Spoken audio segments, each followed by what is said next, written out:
going on, guys? I'm going to show you how to create a token right here in Roll20. Now, this is more specifically for a D&D game, but it really applies to anything within Roll20, however you want to use it. So, take for example, right here, you have Robert. Now, Robert is associated right here within my characters, within the PC section, with Robert. And if I shift double click on Robert, it's going to show up with this character sheet. And this is kind of exactly what you're going to want when you're creating a token. You always, if you have a token, you want to associate it with your character sheet just for ease of access and usability. And adding a nice neat picture so that way players can move their tokens around and you can add macros and stuff like that. But I'll cover macros again in a later video. This is just about setting up the initial token. So let's say I wanted to drop in an assassin right here for my players to go ahead and attack. I don't have an assassin created yet right here within my humanoid section, but I can go ahead and do that through Roll20. So I already know they have an assassin already created, but let's say you didn't. You type it right in here, assassin, searching. Okay, cool. So they have an assassin. You would drag and drop it right into here. If you go back to your journal, you're going to see that the assassin did in fact show up in your journal. So the hard part's done. You have it within your journal. That's perfect. I can go ahead and tap on these three bars and drag it within my humanoid section.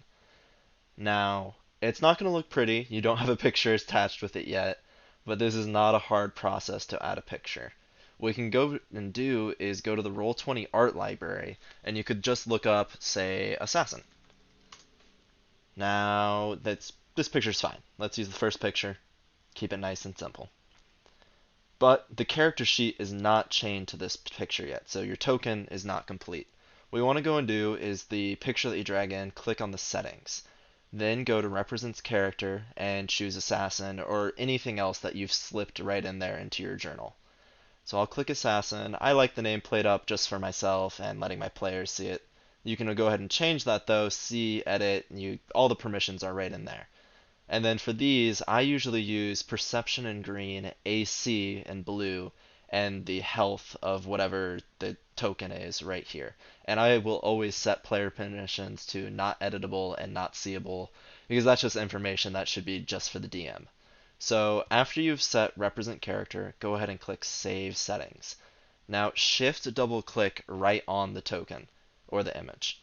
So this will pull up the character sheet that is right here in your journals, and this is for the assassin.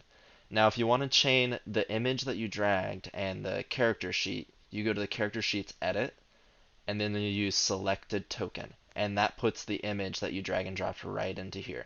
Save changes. Okay, sweet.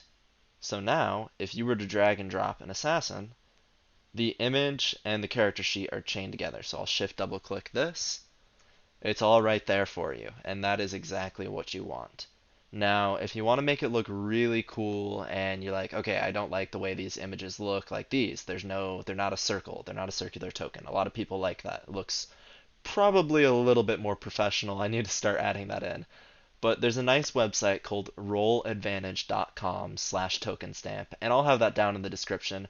Right here, you can click choose image, and then you can upload any picture you want. So I have the assassin picture already uploaded, and it's going to show up right here in the top right. You can adjust it however you want. I mean, you can literally drag and drop it out of there. But let's keep him right in there, and then if you click download, that will download the token as you want it. Now, if you switch back to Roll20, you can go right in here to Roll20's art library where you got the original image right here, and then you can go to my library, and then you're going to want to go to upload, and then you can choose file. I just choose the token you literally just got. I'm not going to go ahead and do that. I already have token 3 uploaded, which is basically what we just created.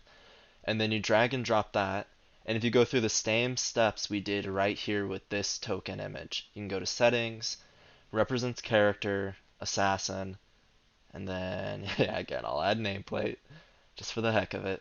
Save settings, shift double click, and then go to edit, and then go to remove because you have that other token that's set as the default right now. Remove that, and then use selected token, and that'll put that new image right there. It looks really crisp and clean, and just to prove it really works, I'll grab assassin, drag and drop. And now you can create as many tokens as you want that way. And in a later video, I'll go ahead and go over how to add token macros. There's some really cool things you can do with ease of access stuff and broad macros that speed up gameplay as well. So there's a lot less typing and a lot more role playing and actual combat. Thanks for watching. If you liked the video, go ahead and give it a like and subscribe. Thanks for watching.